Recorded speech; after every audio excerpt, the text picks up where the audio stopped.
केंद्र सरकार ने पूर्व प्रधानमंत्री चौधरी चरण सिंह और पीवी नरसिम्हा राव को सर्वोच्च नागरिक सम्मान भारत रत्न देने का ऐलान किया है। वहीं वैज्ञानिक एमएस स्वामीनाथन को भी भारत रत्न देने का ऐलान किया गया। प्रधानमंत्री नरेंद्र मोदी ने एक्स पर इसका ऐलान किया। प्रधानमंत्री नरेंद्र मोदी ने एक के बाद एक 3 ट्वीट करके तीनों हस्तियों के बारे में लिखते हुए उन्हें ये सम्मान देने की घोषणा की। इससे पहले बिहार के पूर्व मुख्यमंत्री कर्पूरी ठाकुर और देश के पूर्व उप प्रधानमंत्री लालकृष्ण आडवाणी को भी भारत रत्न देने का ऐलान किया गया था। पाकिस्तान में आम चुनाव के वोटों की गिनती जारी है। इस बीच अमेरिकी कांग्रेस के सांसदों ने चुनाव के दौरान राजनीतिक हिंसा के इस्तेमाल, मोबाइल फोन सेवा बंद करने और अभिव्यक्ति की स्वतंत्रता पर लगे प्रतिबंधों की कड़े शब्दों में निंदा की है। पाकिस्तान के मशहूर अखबार डॉन की खबर के अनुसार भ्रष्टाचार के आरोपों और सेल्युलर व इंटरनेट सर्विसेज बंद होने के बीच पाकिस्तान में आम चुनाव के लिए मतदान संपन्न हुआ है और वोटों की गिनती जारी है। वहीं अखबार ने कहा, मतदान को स्वतंत्र और निष्पक्ष नहीं माना जा रहा है क्योंकि धांधली और लोगों को मतदान से रोके जाने को लेकर कई आरोप लगाए जा रहे हैं। जम्मू कश्मीर में पहाड़ी समुदाय को 10% अनुसूचित जनजाति संवर्ग में आरक्षण मिलेगा। पहली बार पहाड़ी समुदाय को एसटी संवर्ग में रखने का बिल पास किया गया है। उपराज्यपाल मनोज सिन्हा ने बताया कि पहाड़ी समुदाय की 12 लाख की आबादी को नौकरी, शिक्षा के साथ ही अब राजनीतिक आरक्षण भी मिलेगा। इन लोगों का भी विकास ट्राइबल प्लान के तहत होगा, लेकिन इससे पहले से अनुसूचित जनजाति में शामिल गुज्जर बकरवाल समुदाय के आरक्षण पर किसी भी प्रकार का प्रभाव नहीं पड़ेगा। गुज्जर बकरवाल को पहले ही की तरह 10% आरक्षण का लाभ मिलता रहेगा।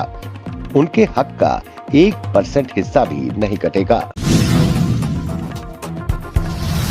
पहाड़ी समुदाय को अनुसूचित जाति एसटी का दर्जा दिए जाने के बाद एलओसी से सटे राजौरी और पुंछ जिले में राजनीतिक समीकरण बदलने वाले हैं।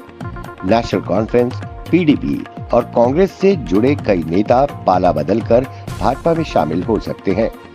ऐसे कई नेता भाजपा का दामन थामने के लिए स्थानीय नेताओं के साथ ही दिल्ली में पार्टी दिग्गजों के संपर्क में है।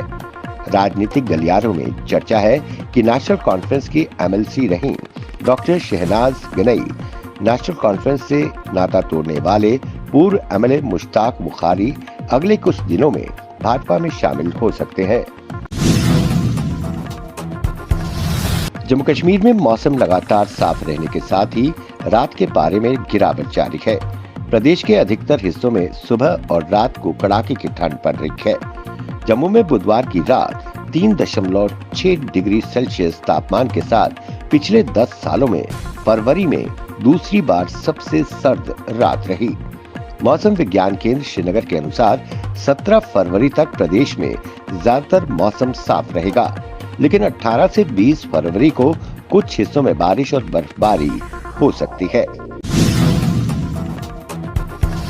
पर्यावरण के लिए संवेदनशील जम्मू कश्मीर में बिना परमिशन के 132 ईंट भट्टे चल रहे हैं। इसके उलट नेशनल ग्रीन ट्रिब्यूनल एनजीटी में इस केस पर सुनवाई के दौरान कोई सक्षम अधिकारी जवाब देने के लिए शामिल नहीं हो सका। राज्य की प्रदूषण नियंत्रण समिति के सदस्य सचिव और 2 क्षेत्रीय अधिकारी के तबादले इसकी वजह बताई गई है। एनजीटी ने इसे दुर्भाग्यपूर्ण बताया है। अब इस मामले में एनजीटी ने राज्य के प्रमुख सचिव पर्यावरण को नोटिस जारी कर रिपोर्ट मांगी है। नेशनल रोड सेफ्टी मंथ के तहत नौशहरा के मुख्य बस अड्डे पर यातायात विभाग द्वारा जागरूकता शिविर का आयोजन किया गया, जिसमें लोगों को जागरूक किया गया।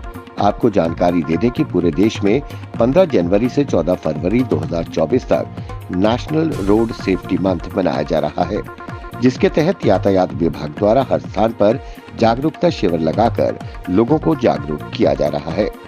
इस दौरान आरटीओ राजौरी ने कहा, वाहन चलाते समय 2 पहिया वाहन चालकों को हमेशा हेलमेट पहनकर चलना चाहिए। यातायात नियमों का पालन करना चाहिए। उन्होंने हेलमेट पहनने, सीट बेल्ट पहनने, ओवर स्पीडिंग और ड्रिंक एंड ड्राइव आदि न करने की सलाह दी।